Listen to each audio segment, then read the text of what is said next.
Hello, everybody, and welcome to the Entrepreneurial Truth Podcast. My guest this week is Carrie Verrocchio. She has an MBA in business administration, and she worked as a GM for 3 companies at the same time. I don't know how you did that.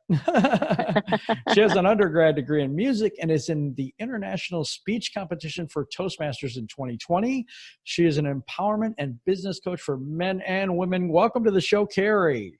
Thank you. It is an honor to be here. I really appreciate it, Jim. It's an honor for me to be here too. No, wait. No, I just host the show. That's all I do here. No, I'm kidding. I love to have fun, and you're a fun Absolutely. person. And I'm very thankful to Sean Irwin for making the connection here, because it was, I'm very happy. I've gotten to know you a little bit. Myself. Yeah. So the first question I usually ask everybody is, why did you want to become an entrepreneur? My father was a musician, an incredible, amazing musician. And he worked in a music store for ever since I could remember. When I was a little girl, I remembered him working for this music store, G&G Music. And he was the best. He was the best salesman they had. And I always heard stories about how awesome he was. And around my senior year of high school, he left, and I never really knew what the details were of him leaving. But when he left, instead of trying to figure out what he was going to do, he just decided to work for himself. And he had always shared his dream of working for himself. And he never took those steps, though, until that time. He was around 50 years old, and he did a couple of things with sales, and then he opened his own music store. And it was a huge success. Everybody loved him. He loved working for himself. We loved being there as a family and helping him in his business. And I just knew that that was what I wanted in my life. I wanted that happiness that he had, that joy. He never stopped smiling, because no matter how hard the struggle was of growing the business, and it was, I don't believe that there's any such thing as an overnight success. I believe we can see what seems like an overnight success, but we don't see the years and years and years of struggle. And for my dad, it was probably 20 or 23 years of struggle, and then opening his own business, and then struggling until it finally broke through. And it was actually a franchise that bought his business when he wanted to finally retire. But I was always with him in that business, and helping him and learning and asking him questions. And he taught me so much about business and about sales. And I always wanted to follow in his footsteps. So I knew that someday I would follow in that entrepreneurial footstep that he gave me. Man, that's amazing. I can see it just lights you up when you talk about it. I see the fire inside of you when you talk about it. I love that. I love people with a big heart for people, and I know that's you already. You mentioned the struggle, and also not the overnight success. And we talk about that a lot on this show, a whole lot. There's so many people that, they did so good in such as this small amount of time with this one thing, and they tried all of these other things before exactly and struggled right. And did all that. So my question for you next is, what has held you back on your journey as an entrepreneur? Well, either external or internal. Sometimes our business only grows as we do internally. So that's one thing. And then the other thing is external things, health issues, things like that may have popped up too. So the floor is yours right now. All right. This is going to be fun. Okay. So I'll start with external struggles. External struggles were starting from when I was young. I love to sing, and it's one of my gifts. I'm very good at it. It is something that God has gifted me with, and I've always loved music. And so I was led into being a music major because that's what I was good at. And I knew that it wasn't really what I wanted to do for a living. I knew I would always sing. I knew it would always be a part of me, but it wasn't really what I wanted to do. But that's where everybody told me I should be. So I majored in music. I graduated with my bachelor's degree in music and music education. Actually, it was a double major. And I immediately went to work in an office. I just went straight to corporate America because I didn't know what to do with this degree that I didn't really want in the first place.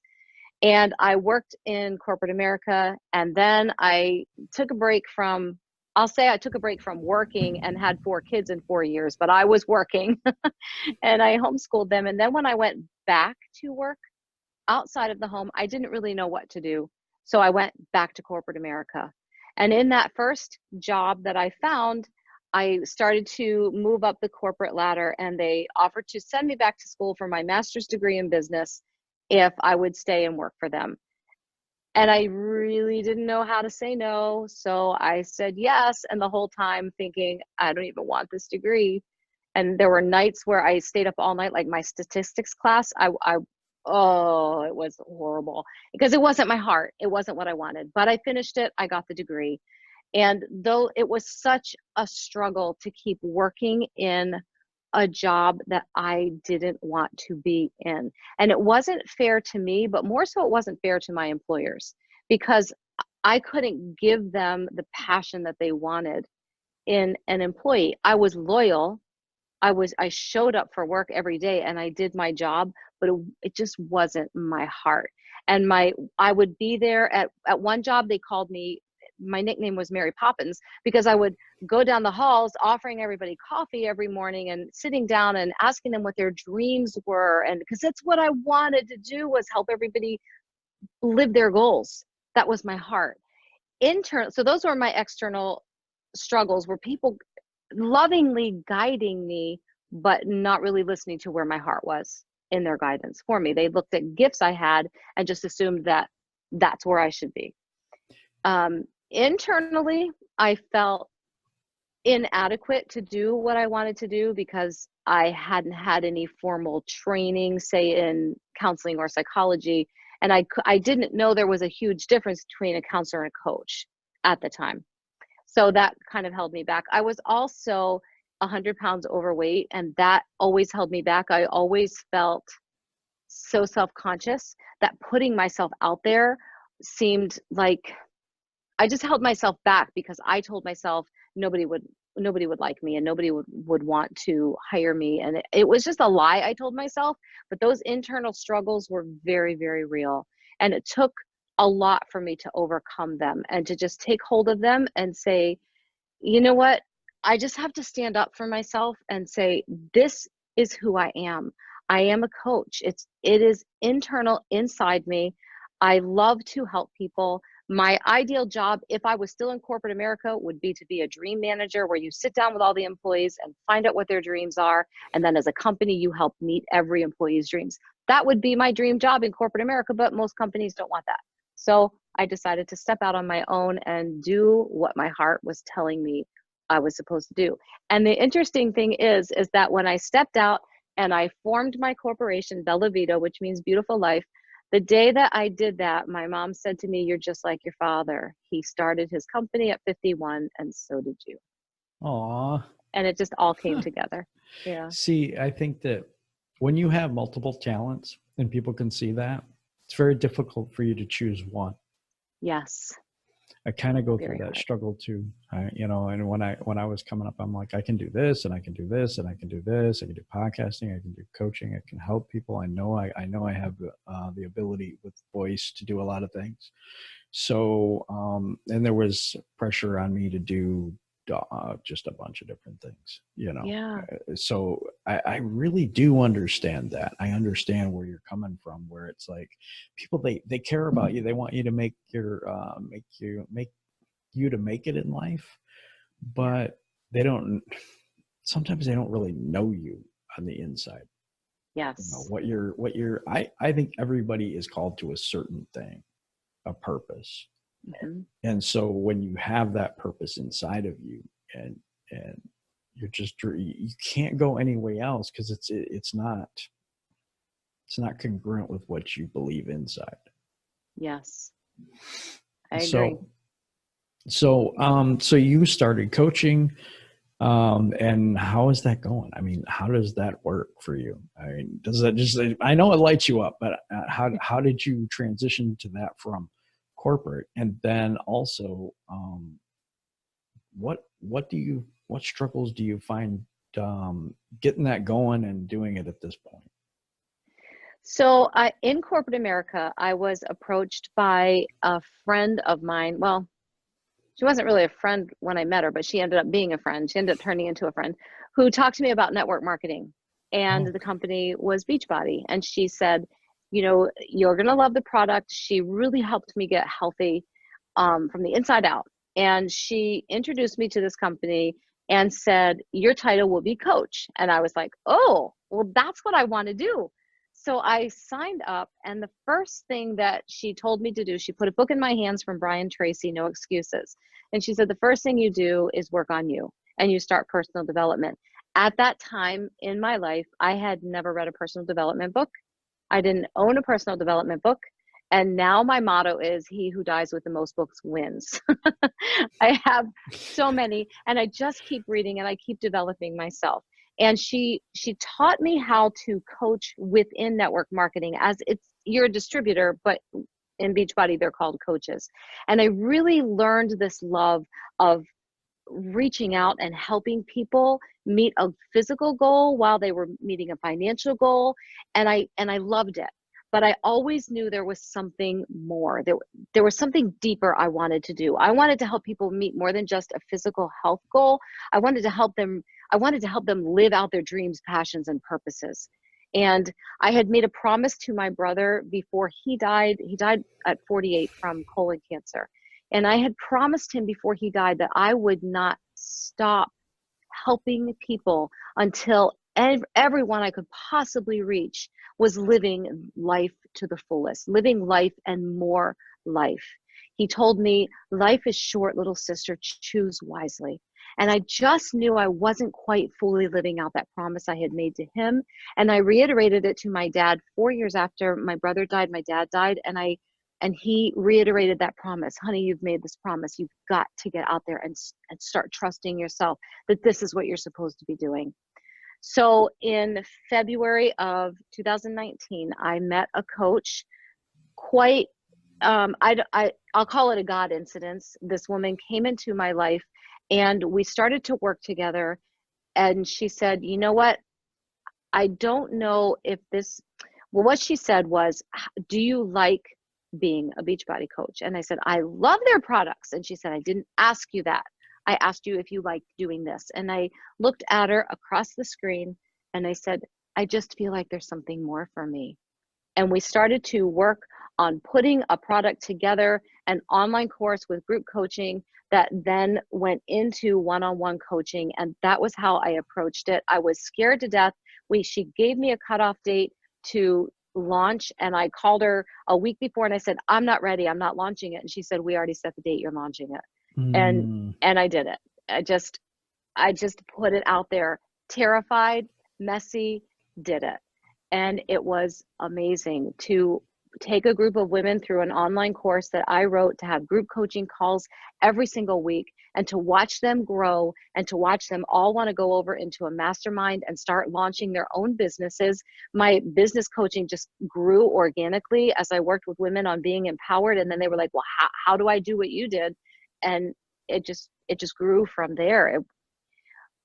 The thing is, Jim, when you are doing what you're supposed to be doing, what you're called and what your passion is, it happens. It's not without work, but the work becomes, you want to do it. You get up every day, no matter how frustrating it is. And even if the whole day goes by and you feel like you just made mistake after mistake after mistake, now you know what doesn't work. And you just get up the next day and you keep working at this because it's what you were designed to live.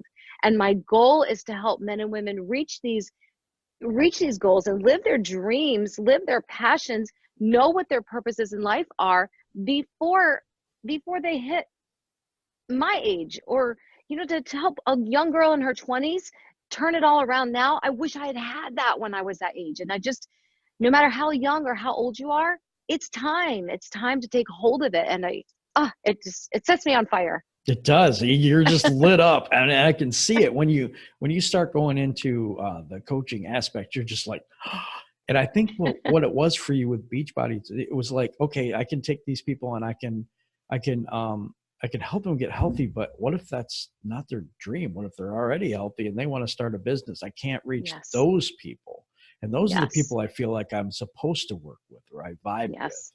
And I think that's where it was the piece that was missing there. Yes. Yes. And now you coach people and help people. What do you find is, from the coaching that you do right now, what do you find is one of the most, how do I put that? One of the toughest things for people to overcome? Their mindset. The hardest thing to overcome is mindset. It is very easy to teach people how to set up an email responder, or how to get onto social media, or talk to people in person, which is a skill to learn. Those things are easy to teach. But mindset, you can teach principles, but they have to want to grab hold of it. And they have to, oftentimes they're crawling out from underneath a rock that has held them captive for years and years and years. And it's very hard. And it's like they crawl out a little bit and then pull back, and crawl out a little bit and pull back. And they compare themselves to someone else, or they just don't think they're worthy, or they have something in their past that tells them you're not good enough. And those are the things that, once you can rip that out of them and let them really see themselves the way that I will often tell my clients, if you could only see yourself the way I see you, you would have no issue with your mindset. But they have to work through that first. And that's the hardest part. The tactical stuff is easy. There's so many books, and there's books on overcoming mindset too, but it's harder. It's just harder because there's pieces from your childhood, and there's pieces from a job. One of my corporate jobs, I worked with a gentleman who he took great pleasure in every day trying to tear me down. You're not worth the money your paycheck is printed on. You'll never amount to anything. You're so overpaid, just day after day after day. And to overcome that was very hard, because those things mush around in your head, and they don't want to let go. They don't want to let it go. This imposter syndrome that gets in your head and tells you you're not good enough. And when you can help someone blast through that, and you watch them get their Wonder Woman stance, shoulders back, and that's feet wide. There is something about that. It's powerful. And when they can do that and get rid of that voice in their head, there's nothing like it. There is nothing like seeing that breakthrough. Then there's no stopping them. Then there's no stopping them. But it's almost like, it's almost like a prophet's never welcome in his own town type of syndrome. Yes. I don't know if you understand the reference, but what it is for me is, people know me or something like that. I'm just going to use me as an example here. So if I look in the mirror, I see every flaw there is, you know what I'm saying? Mm-hmm. All the stuff that I see wrong. And then other people, they don't see that. They try to see the good, or they actually just see the good in people, or good in whatever. So I know where I went to school. I know the town I grew up in. I know the things that have held me back, and what my life has been. And, I'm not this person. I mean, I'm just me. And that happens to so many people, that they think that, okay, so there's Oprah up here and there's me somewhere. Well, I can't find me, that type of thing, where it's like, but they don't realize that they're just people too. That's right. That is the ultimate revelation, I think. Yes. Is to understand that those people were just people from like Chicago, or, something like that, wherever they grew up, and people knew them back then, and then they made it, and now they're totally different, and that people can do that too. You can do the same things that they did, but you have to have the confidence and the ability to be able to shrug off all that negativity and be able to be who you're supposed to be. Yes. That is, when you read, you brought up Oprah. Mm-hmm. When you read Oprah's story and what she overcame, most people would have given up with the first rejection. Yes. Or the second. Yes. Certainly the third. Yes. She just didn't accept the rejection. She didn't accept it. She didn't accept that that's who she was. She knew she was destined for greatness. And we all are. The difference between her and someone who never gets past the ground is that they gave up, and they took no for an answer. Like, sometimes no is beautiful, because there's something else bigger and better for you, but you let the no squash you, and you never start looking for that awesome next step that's going to take you and unfold things. I don't believe anyone was put on the earth to be mediocre. I don't believe anyone was put on earth to be average. The definition of average is the highest degree of poor. I don't want to be the highest degree of poor. I don't want poor to define me at all. I don't care if it's the highest degree of it or not. I don't believe any of us were here to live a mediocre life. When my brother was dying, the day before he died, I brought him some orange juice, and it was about the only thing he could handle at that time. The cancer was everywhere through his body at that point.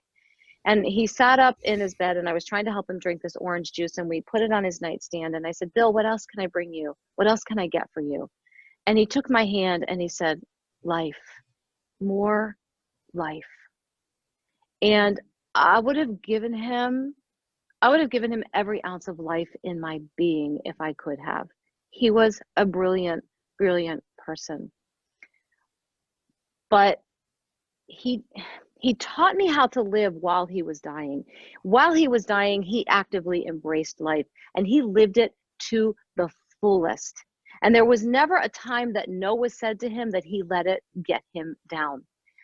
The last 3 years of his life, it wasn't just the cancer, it was a divorce. There was so much going on in his life, but he never missed being with his family, and he never missed a church service. If he had to stop 6 times to get into the sanctuary from his car to the service, he never stopped. He just embraced every little bit of life, whether it was good or bad. He wanted to live abundantly, life, more life. And that is what I want to instill in people. More life. Just, there is so much out there. No matter what you have been through, what choices you have made, you're more than the sum of your past mistakes. That doesn't define you. It might be what got you where you are, but it's not going to get you where you're going. So let's let that go, and let's grab hold of that life and get out there. Oprah isn't the only person that can be, she's the only person that can be Oprah, but she's not the only person that can be at the top. Everybody should be. We all have the ability to be there. But what if you decided after one podcast it's just too hard? I just don't wanna. It's too hard. Let somebody else do it. You know what? Somebody else would have. Somebody else would have taken your spot. And that's how I feel. But when you do that, and this is what I think anyway, I think that when you do that, the people that actually you were supposed to talk to, they may get missed, because everybody vibes with certain people and stuff like that. So I don't care how many podcasters out there and people that talk to people or have people on shows like this. It doesn't matter to me, because I know there's a certain audience that I reach that they don't reach. That's my exactly voice, right. my personality, that type of thing. Yes. And I think it's the same for you. Yeah. Yes. My coach told me when I wanted to, extend my launch for 5 or 6 weeks because I wasn't ready, she said, no, you're doing it. And here's why: because it's selfish if you don't. There are people waiting for you. And if you don't do what you are called to do, then they can't do what they're called to do, because you're supposed to be helping them. So stop with the imposter syndrome, stop doubting yourself, and get out there and do what your heart is telling you you're supposed to be doing. Those dreams are there for a reason, because they're yours. And nobody else can live your dreams. Nobody else can be you. You have what it takes, because this is what you're supposed to be doing. And also, you play an integral part in someone else's story. Yes. And so I think that I have this vision. I've said this so many times on the show.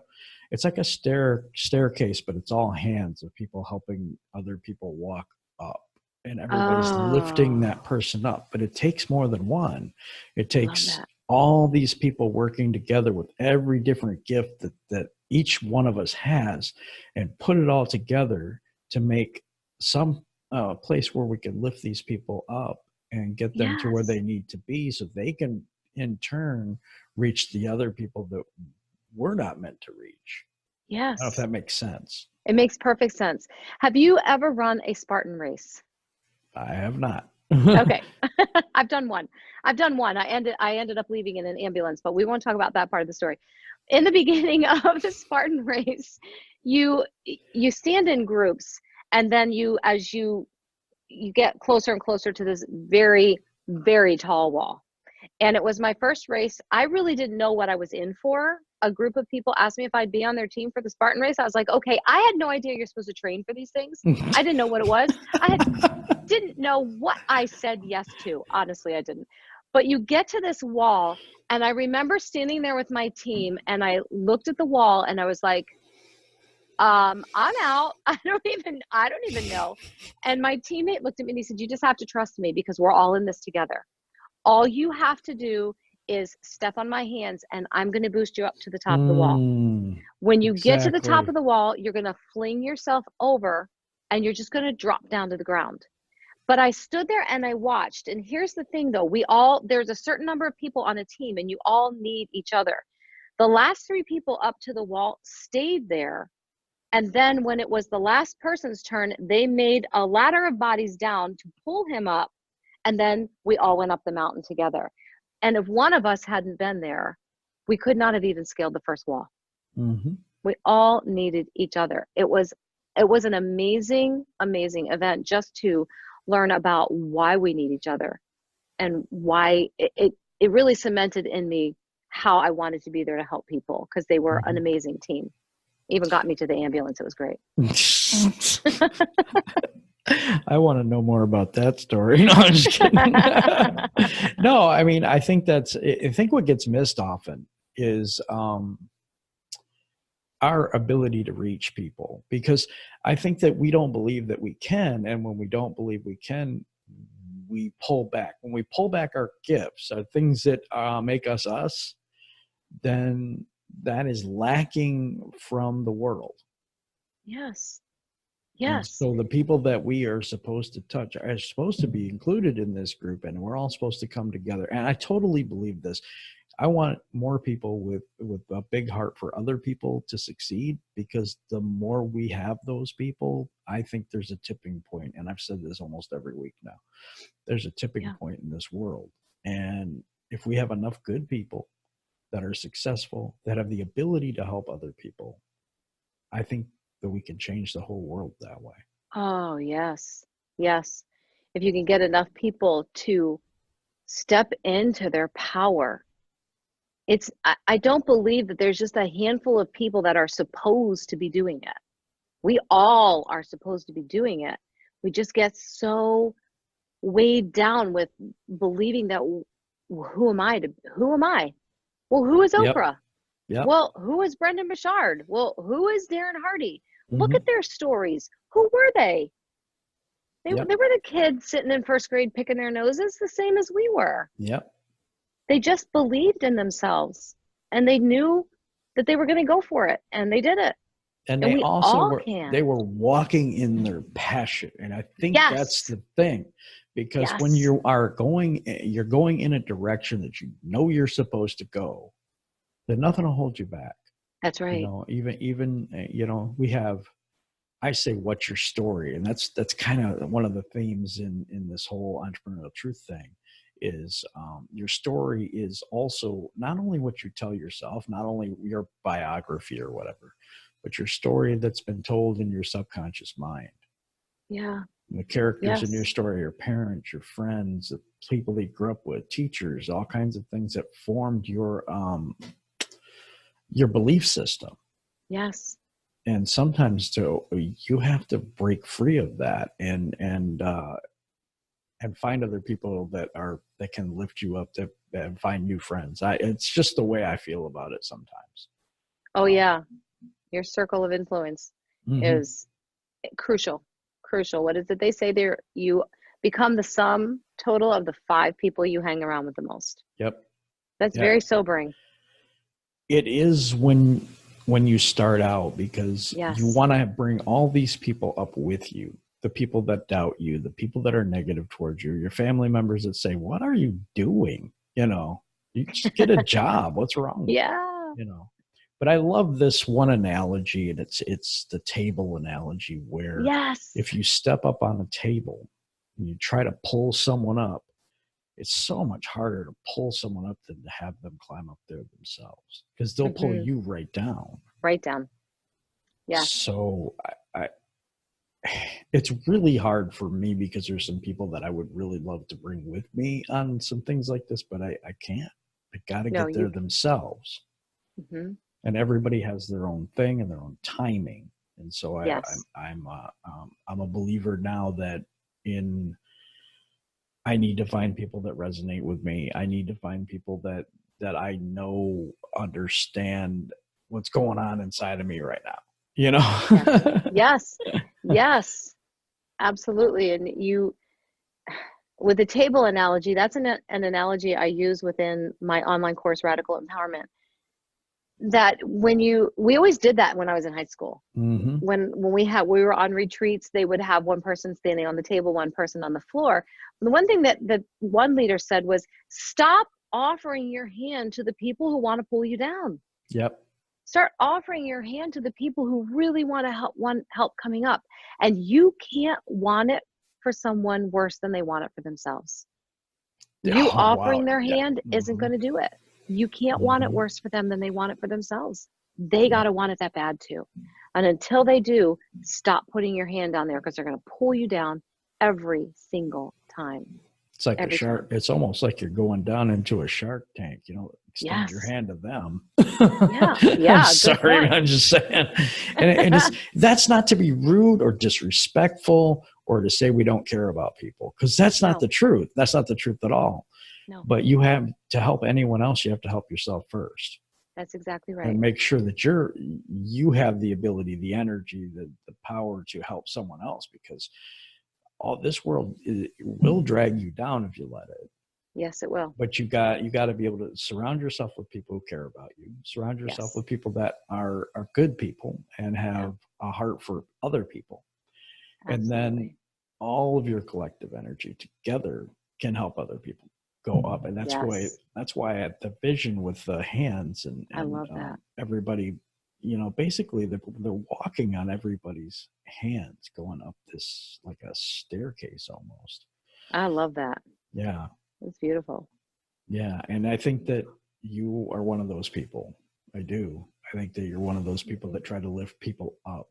It's just, we have to be careful about how much we expend our energy, because we have to be able to recharge and be around people with like mindset and all that stuff too, because a lot of times we give and we give and we give and we give, and we just don't have that poured back into us. Yes. So have you found that? I mean, is that something that you find too in what you're doing? That is, yes, very, very true. And there is a line there that that it's setting boundaries. It is setting boundaries, because people will constantly ask for, well, I knew you 10 years ago, so how about if it's very hard for me to say no to people. Very, very hard, because my heart wants to just help them. I would give. But there comes a time where you've got to be filled up as well. I read, and I don't remember in what book, the analogy of a vase. And if you are a vase, and we are a vase, if you are pouring into people by tipping your vase from side to side, eventually the vase is going to tip over and shatter, because there's so little left in that you've got to slam it down in order to get the last little bit out, and the vase shatters. If instead the vase stays upright, and you just keep pouring into the vase, your personal development, your self-care time, your actual energy, you just keep pouring into that vase, eventually the vase gets full to the top, and it just starts overflowing. And what you give, you're living in the overflow. And you never have to worry about shattering and depleting yourself, because you keep the vase so full that it just splatters out onto everyone. And I try to keep that in mind. I have heard that before, and I agree with you. I don't remember what book it was from or where I've heard it. I've heard it actually on one of the shows. Somebody had brought that up, or it was somebody I was talking to, and I can't remember. I know it's out there somewhere. Yes, it is. It's there. Yes, it is. I have I don't know. I think differently than a lot of people do. So it's like and this is totally weird, because we talked before the show about the box. Yes. So, yes. There's another one. And I do think teamwork really helps. So before I say this, I want to make sure that I say the right thing. But it says teamwork makes the dream work. And I'm sitting here, it really didn't work out so well for those poor folks on the Titanic, now did it? True. But you start really looking at it, 31 other NFL teams, because only one wins. You know what I mean? Mm-hmm. Yeah. It's not just the team. It's not just the teamwork, but it's having the team that has the right gifts. Yeah. You know, You're right. you throw any team together and some of them are pretty good, and then some turn out to be the Detroit Lions. You know, but it's important because we do you do online coaching, Yeah. and you have people that are your go-to people. I do too, you know. Yes. And those people feed into your life, and those are your teammates. You know what I mean? Yes. Those are your people that you have surrounded with you. That's your team. You got to make sure that those people fill in the gaps for each other and make that a solid team. So everybody's weaknesses is taken by someone else's strength. Yes. Yes. That's a good point. And I have a team of coaches that coach me so that my cup stays full. A life coach, a business coach, a health coach that are constantly pouring into me so that I can pour out without depleting. I think every decent coach, every coach that is really, really good also has a coach. I think coaching, I've said this before, I think coaching is invaluable. And there was one thing that I said about coaching, and because I'm from Michigan and it's very cold here usually, and there's usually a lot of snow, not right now, which is really weird, but usually we get a lot of snow. So my analogy was about a coach is a father that's going out to start the car in the snow, and he's trudging through the snow to get to the car to get it warmed up. And the kids will follow in the father's footsteps because that's the path that's already been made so that they don't get snow in their boots and the bad things that happen. See what I'm saying? And coaches do the same thing for us. They walk to the car first, and we have to follow in their footsteps so that we don't make the same mistakes or have to blaze a trail, so to speak. Yes. I love that. I've never thought of that, but I love that analogy. That's beautiful. Yeah. Well, if you don't get a lot of snow. No, I'm just kidding. We get a lot of snow. Okay. Where are you at? I'm sorry. I didn't ask that Binghamton, question. New York, upstate New York. Oh, yeah. You guys get a lot of snow too. Yep. Yeah, we do. So you understand that. People in Hawaii are having a hard time with this analogy right now. They are. No, I'm kidding. But yeah, I'm very much team orientated because I think that I have where I lack, I have other people that I know what they're doing in that area. So I can just, hey, I know Carrie is really good at this. So I can say, hey, go to her and see if she can help you, because it's not my area. You know what I mean, though? I mean, I think it's a definite gift. I do. Yeah. I think it's necessary for us to have that support from other people that are, like-minded, and it's amazing how many people, since I've been doing this show, have big hearts, awesome people, and the terminology is the same almost worldwide. I've had people from New Zealand, Australia, Ireland, Estonia, I mean, just all over the world, but it's the same mindset. It's the same drive. It's the same heart. It's the same excitement that they have for whatever they're doing. Yes. And so you can see that in people. Yeah. They want to see everyone succeed. Yeah. My goal is that everyone I coach becomes better than me, better at business, better at coaching, better at whatever their desire is to become. I want them to be better than me. That means I've done my job. This is the entrepreneur of today that I see.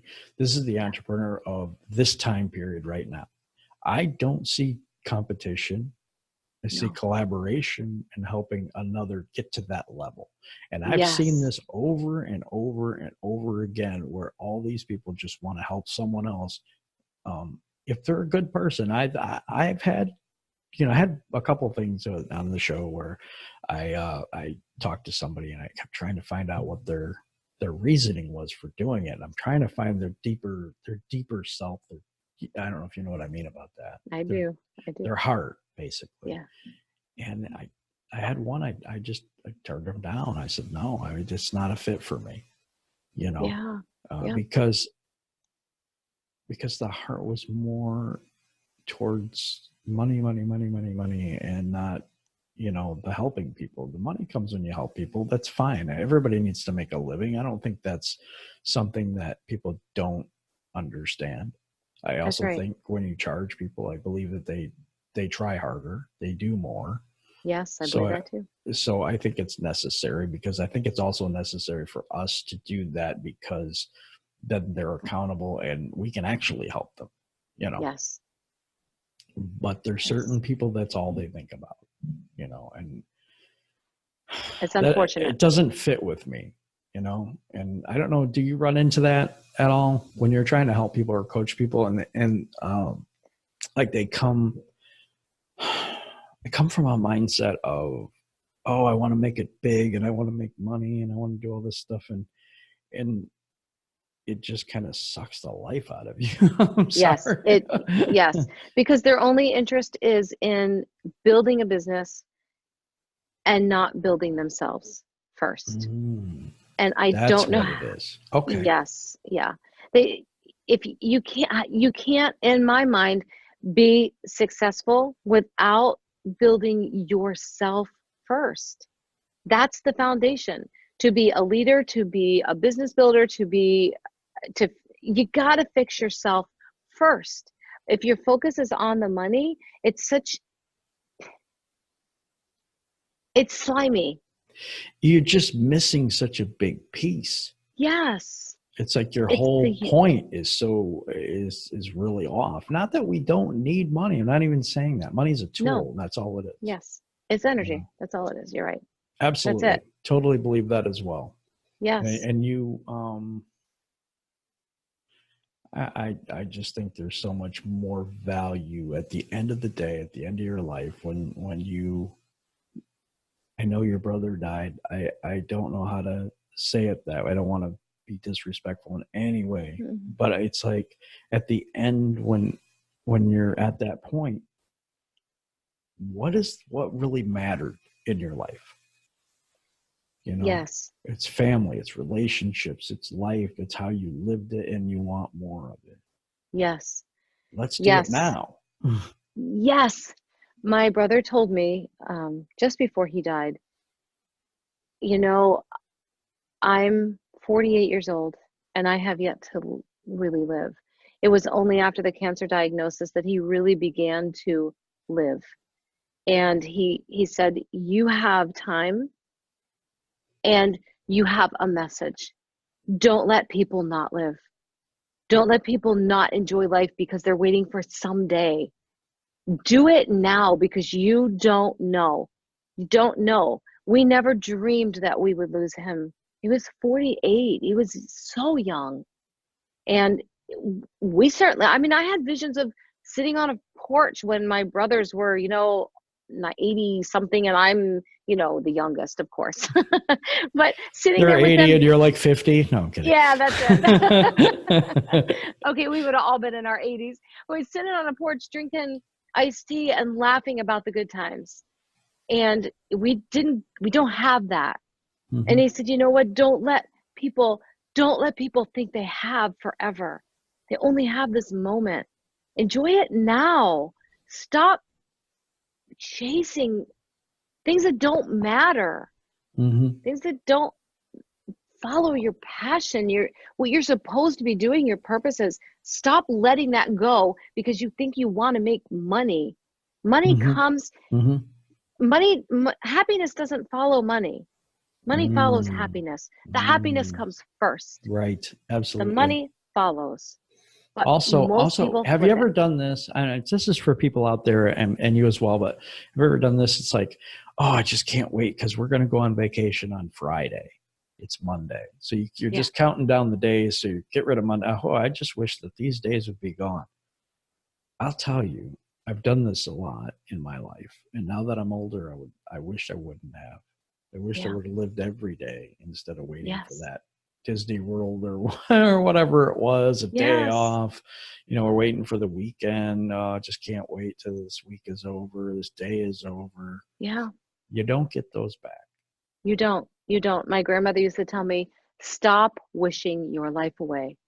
I can't wait till I'm grown up. I can't wait till I'm a senior. I can't wait till I graduate college. I can't wait till, and she used to tell me all the time, oh, honey, stop wishing your life away. Hmm. Enjoy this moment. This is what you have right now. You're not even guaranteed today. You're guaranteed Mm. right now. Wow. Stop That's wishing it that's away. powerful, because Yeah. I was saying you don't, yesterday's in the rear view mirror and tomorrow's not promised. So you only have right now and today. Yeah. That's it. So you got to make the most out of every Yeah. single day, every day. Yes. Yeah, and you're right. Just how much time have we wasted waiting for something? Yeah. Waiting for something. Yeah. I think there was a song about that. So much time we've wasted on the way or something like that. I can't remember the song exactly, I but don't know. it was a long time ago. Somebody out there will probably say, "Hey, I know that one." And Yeah, well, I hope they hopefully do, because will. now I want to know. But it was, I think it was Crosby, Stills and Nash. I'm gonna do I'm gonna do a Google search. I believe it was. It's called "Wasted on the Way." I believe that's the name of it, but I don't. I'm gonna look that up, Jim. You need to do that. No, I'm I'm just going kidding. to. Like right now. I'm just kidding. Not right now. I'm kidding. So right now you do coaching, and now you started coaching men recently, and I know this because you were I was in a group with you Yes. and doing a Yes. course with you. Yes. Really, I started out as an empowerment coach for women, and I was adamant that I did not coach men. And I did a round of radical empowerment for women, started the second round, and I had someone locally approach me and say, how about radical empowerment for men? And I said, I don't coach men. I'll help you find a course. And I couldn't find anything, and neither could he. And he said, just Oh, do a beta group. Let's just see if it works. And I'll tell you what, it has been my heart. I never expected it to be what it was. And it's mind-blowing to be in those group coaching calls that go along with the course, and to see these men grow, to see them pour into each other, to see the brotherhood that has formed has mm-hmm, been, it's blown me away. It has mm-hmm. blown me away. And it's a very important lesson. Never say never, and stop being so stubborn. Stop being so stubborn. Because Just, you meet good yeah. people that way. Yes. People Yes, you don't do. come in good people don't come in one gender or one That's right. race or one, so you have to be open-minded a little bit. Yes. We have so many stereotypes and social do's and don'ts and all this stuff, and it's like at the end of the day, some people are just hurting, and they're people. Yes. At the end of the day, we're all people, Yes. That's right. and we That's all right. hurt. And We all go through struggle. We all have stereotypes about us. yes. Yes. So, And I've just learned that men they come at things very differently. It's been a very different experience, mhm, amazing, but very different than coaching women. But what I found is that there's not a lot out there for men, and they have struggles and they have burdens and they have nowhere to turn. So I'm excited. I'm excited to run the Radical Empowerment for Men again, because now I know how needed it is, and it has set me on fire. It's mhm, just added a yep. new level. Yep, Yeah. you get to the point where you're like, oh my gosh, this is a whole new world for me. Yeah. Just because Yeah. you decided to open yourself up to change. Yes. Embrace the change. Yep, exactly. Yes. Because we need to start breaking down some of these barriers. We really Yes. do, between race and sex and all the things that kind of hold us back. I can't teach men because I'm a woman, or I can't teach women because I'm a man, and all these things. I mean, Yeah. society tells us we can't succeed. Why do we listen to that same society when it comes to these other things that they say that Exactly. are supposed to be standards or stereotypes or those type of things? Exactly. I've talked way too much this time. Oh no, I have loved it. I've loved it. So talk about what's coming up for you. Do you got anything coming up, courses or anything that's it's really exciting right now that you want to tell everybody about? Yeah, I'm excited about what's coming. I actually have a gratitude journal that I've written. I'm getting that ready to send off to Amazon to get that published. So I'm very, very excited about that. I'm doing a men's version and a women's version for that. In the new year, in the beginning of 2020, I will be launching 3 new programs, one on procrastination, one on forgiveness, and one on surviving abuse in your past, which is That's a a part of big my one. story. It is, and it's a part of my story that I am just getting to the point where I'm talking about it. It's one of those things that I've held deep inside, and I know that it's time to put it out there, because there are so many men and women who are struggling with abuse in their past and they don't know how to overcome it. So I struggled with it and said no. It's another one of those things that I was like, no, I'm not doing it. And finally realized, if I don't do it, there are a lot of people that are waiting for me to put this out there. I agree with So that. A lot of things that I'm happen doing to that. us, we don't know why they happen to us until Yes, we sit there and we can help someone else through that same thing. exactly. Exactly. It I tell, doesn't make it right, and it doesn't make it like, oh, that's why that happened to me. I don't believe that, but no, I believe that we can use those yes. instances in our life to help other people. Yes, yes. I had a very wise mentor tell me one time I was really struggling with something, and she said, take really good notes. Take really good notes, because someday you're going to help someone walk through this storm. Mm-hmm. And I've just kept that in mind, and I've really prayed about it a lot, and it's just a course that's coming out. And So radical empowerment, I'm sorry. I was just going to ask, when are those coming out? Those will all The be out before the end of January. Is They'll all be the available. procrastination one out last? No, I'm just kidding. No, actually, that's the first one. That's the first Sorry. one. It's okay. I do have 2 courses, evergreen courses out now, one on unlimited gratitude and Mhm. one on, it's called the Success Initiative, and it's on overcoming self-sabotage. And then 'Cause that's a big one. yes, it is. That Very I've gotten important. a lot of good feedback on that course. And Um, hopefully, I usually say, we'll put the links down below, but lately I've been missing the boat on that. So I just want to make sure that I'm going to get with you later and get the links to all of those things okay. so that people can have those. And I'm Yeah. going to hopefully put those in the show description below. I've been not doing that as I should, I think. Tim. I know. I know I've been bad. No, just busy. It's a busy time of year too. It's a busy time of year. I work full time and I do this Yeah. part time, but this is full time as well. It does Yes. take a lot to do. I'm working on things all the time, and I I know you love are. it. I love it, but it doesn't leave me a lot of time to do some of the things I want to do. You Yeah. know, I would love to help you and your group a little more than I do. And so that's one of the things I kind of kick myself for, because it's like I'm trying to help, in a lot of different Yeah. areas with a lot of different people, and it's hard to keep up with everyone. Yes. Yes. Just make sure your vase doesn't tip. Well, my face is going to, no, Your vase, not your face. I know I was kidding. It was a joke. I I know. knew I what you know. meant.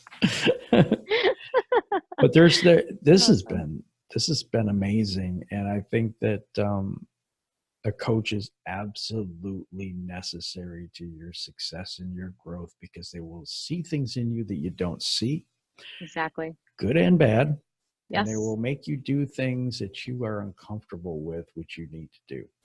Yes. A good coach will make you uncomfortable. It's true.